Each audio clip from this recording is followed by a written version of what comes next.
लोकशाही मराठीने हिरालाल वाडकर यांच्याशी संपर्क साधला असता आपण या संदर्भात आपली भूमिका मांडणार असल्याचं त्यांनी सांगितलेलं आहे।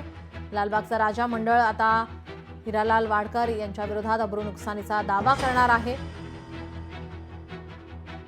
विसर्जनाबाबत वाडकरांनी खोटी माहिती दिल्याचा आरोप आहे आणि या संदर्भात आता लालबागचा राजा मंडळ हायकोर्टामध्ये जाणार आहे। लोकशाही मराठीने हिरालाल वाडकर यांच्याशी संपर्क साधला असता त्यांनी आपली भूमिका लवकरच या संदर्भात मांडणार असल्याचं सांगितलं आहे।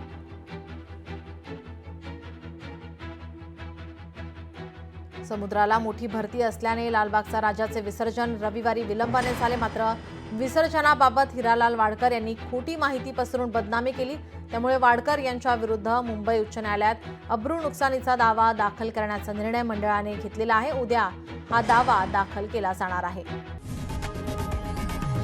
लोकशाही मराठी ऐका, पहा, जागरूक रहा।